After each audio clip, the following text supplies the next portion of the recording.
Hi, Dr. Amanatullah. How are you? Hi, thanks for having me again. Absolutely. I imagine every patient you see is different, but for a generally healthy person, what would you say is a quote unquote normal recovery time after a joint replacement?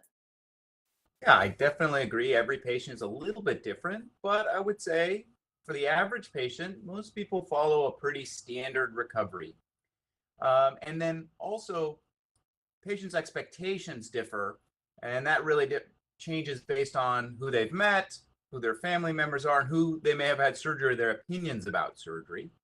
But in general, the first 2 weeks really are the slowest, but we get the most gains. So people experience some pain. They may need some medications, sometimes narcotic pain medications, but we try to minimize those as best as possible.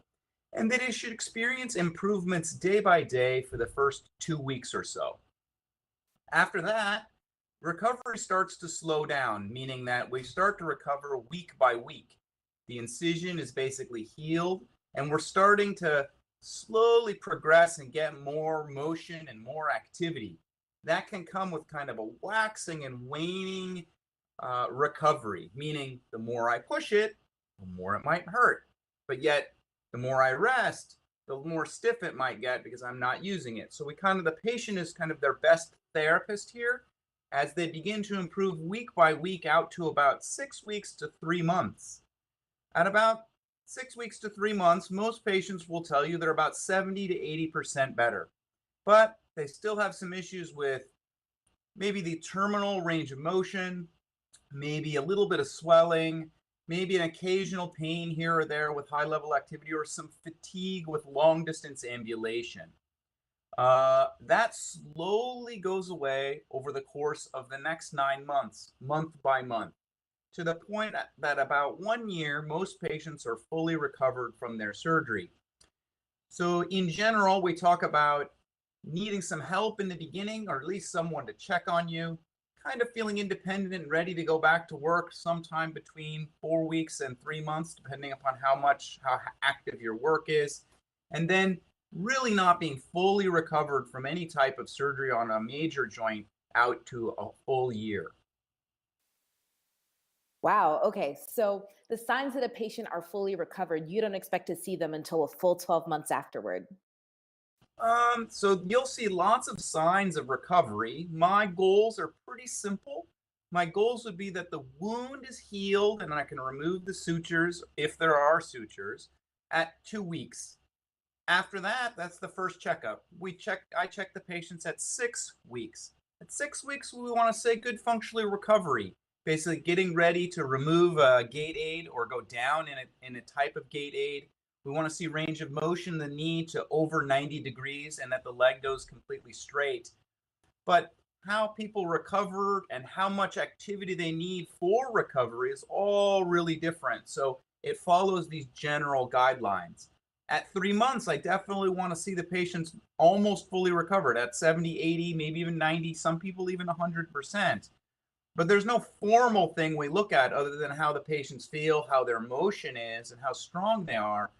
But again, an 80-year-old male who is not extremely active might need different amounts of recovery to get to fully active than a 45-year-old, female in yoga who has really high expectations. So everybody is a little bit different in what they get, and that's why we would give you this kind of average trajectory for the average patient. Some faster, some slower, but I would say you can tell people are on this course even at their 2 week and 6 week visit. People continue along this trajectory pretty reliably. Gotcha. You've mentioned a gait aid a couple of times. Talk to me a little bit about the importance of a gait aid in terms of how that impacts recovery time. So I don't believe that the gait aid itself actually makes people recover. So the recovery is mostly from the surgery and then the time for the bone to grow in the implant or for them to get reconditioned from the deconditioning of the original arthritis. For me, the gait aid is really there so that patients don't fall, if and that they don't limp. So If a patient's walking with a limp, then I think they need a cane or a walker. If the patient feels unstable after a certain amount of distance or fatigued or isn't doing quite as or going farther than pushing themselves, they may want a gait aid to catch themselves. I think the major goal of the gait aid is to prevent falls, but it doesn't change the overall trajectory or recovery. So if a patient wanted to walk without a gait aid, as long as they didn't fall, I don't think they're placing themselves at high risk. That said, if a patient wanted to run after surgery or go skiing or do something like that, I think that'd be ill-advised because the implant hasn't grown into the bone. In that particular scenario, you could imagine putting someone on a gait aid would slow them down. But in general, I don't think that the gait aid's controlling their recovery, it's controlling their comfort with their recovery. Sure. What are some of the problems that could arise if a patient develops a limp? Yeah, so a limp, I think, in general, is probably more disconcerting to the patient than it is to myself, assuming there's no structural damage associated with it. It looks awkward, and people don't feel like they're fully recovered if they have a limp. In general, limps are related to several causes. One can be a learned limp. And the reason you get a learned limp would be if you had hip surgery and you have hip pain, we protect that side. That's a very normal recovery process. And in the process of protecting that, the patient basically learns to limp to protect and keep pain away from that side.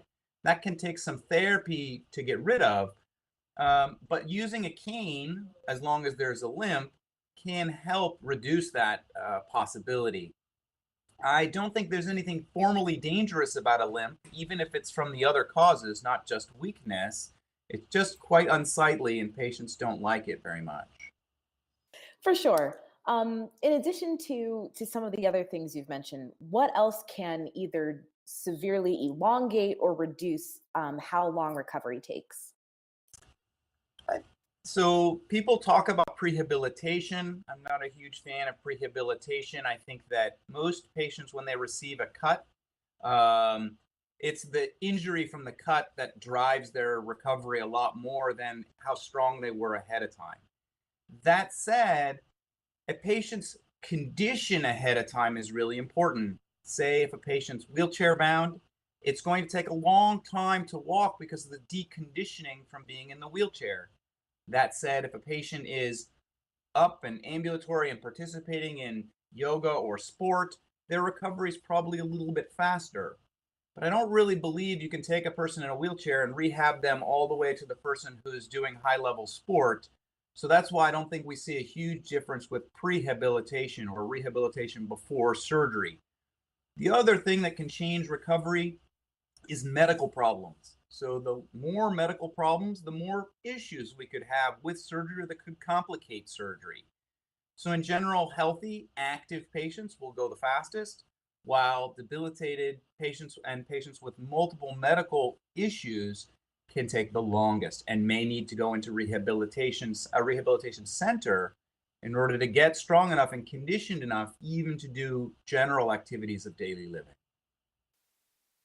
Gotcha. Thank you so much for your time today. Thank you.